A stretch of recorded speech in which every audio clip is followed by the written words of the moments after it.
शरारत किस्त नंबर 12। भाभी निशा लपक कर इसकी तरफ गई और लिपट गई। रोज़ ख्वाब में देखती कि महरोज़ भाई आपको लेकर हमारे घर आए और रोज़ टूट जाता, निशा ने खुश होकर बताया। निशा अपनी आदत से मजबूर नॉन स्टॉप शुरू थी। अस्सलाम वालेकुम भाभी, कैसी हैं? नाइमा ने कहा। ठीक हूँ, आप सुनाएं? रबी ने कहा। नज़रत बेगम, महरोज़ की चची ने रबी को माथे पर प्यार किया, गले लगाया। चचा ने सर पर हाथ फेरा। भाभी आप इतनी प्यारी हैं, बिल्कुल परी लगती हैं। निशा ने रबी का हाथ चूमा और रबी कितने अरसे बाद खिलखिला कर हंस दी। महरोज़ के साथ सबने चौंक कर रबी को देखा। देख रहे हो अपनी बहन का कमाल? असाम चचा ने कहा। जी देख रहा हूँ, और अपनी बहन को इनाम देने को दिल कर रहा है। निशा, महरोज़ ने जेब से वॉलेट निकाला। जी भाई, वो दूर से बोली। ये लो तुम्हारा इनाम। इसने हज़ार के नोट इसकी तरफ बढ़ाए। किस चीज़ का? सारी बात नहीं पूछते, बस रख लो। मैं समझ गई क्यों मिला है मुझे इनाम। महरोज़ इसकी बात पर ज़ोर से हंसा। आपकी हंसी पर मिला है इनाम? आप थोड़ा और हंसते, मेरा कारोबार चल जाएगा।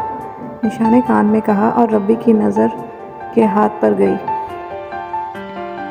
अगर मैं कहूँ ये पैसे वापस कर आओ, मैं तुम्हें इससे भी ज़्यादा दूंगी। रबी ने कहा। तोता चश्म नहीं हूँ, वफादार हूँ, मेरे भाई ने दिए हैं, मुझे एक का बनकर रहना चाहिए। रबी इसकी बात पर हंस दी। थोड़ी देर में मूड ठीक हो गया था। उन्होंने हंसते मुस्कुराते हुए खाना खाया।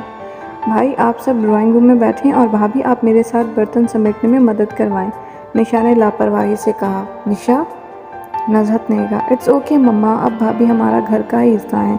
रबी ने इसके साथ बर्तन समेटे और किचन में रखे। भाभी अब चाय का पानी चढ़ाएं, तब तक मैं ये बर्तन धो लूँ। इसने एक और काम सौंपा। रबी ने ना सिर्फ पानी चढ़ाया बल्कि चाय भी बना दी थी। चाय तैयार है, रबी ने कहा। मैं भी तैयार हूँ। निशा ने चाय कप में डाली। आप ये ले जाएं, मैं भी आती हूँ, निशा ने कहा। इसने ड्राइंग रूम में जाकर सबको चाय दी और महरोज़ गश खाने को था। क्या ये वही रबी है? चाय महरोज़ की तरफ ट्रे थी। बैठ जाओ बेटा तुम, नज़हत ने कहा। हाजरीन, चाय कैसी है? निशा ने पूछा। तारीफ़ सुनना चाहती हूँ। क्यों सुनो, सुने वो जिसने बनाई है। इसने रबी की तरफ इशारा किया। क्या वाकई? और क्या मैं खुद क्रेडिट दे रही हूँ उनको? तो फिर ऐसा करो, अगर चाय बची थोड़ी वो भी ले आओ मेरे लिए। इसकी बात पर सब हंस दिए। मेरा तो दिल चाह रहा है निशा को साथ ले जाऊँ, कम से कम मेरी बीवी तो खुश रहेगी। क्या आप तमाशा करने वाली बंदरिया समझ आए? निशा ने यकदम कहा और सब हंस दिए। चलें, रबी ने कहा। हाँ, महरोज़ ने वॉल क्लॉक देखा। कहाँ जा रहे हो? आसाम ने पूछा। घर, महरोज़ ने कहा। टाइम देख रहे हो? रात यहीं रुकोगे? सुबह नाश्ता करके चले जाना। लेकिन चचा, बस कुछ नहीं सुन रहा मैं। कल जाओगे, बस कमरा सेट करवा दिया है, जाओ आराम कर लो। निशा जाओ, भाई को छोड़ाओ, थक गए होंगे। वो महरोज़ को रूम में छोड़ आई।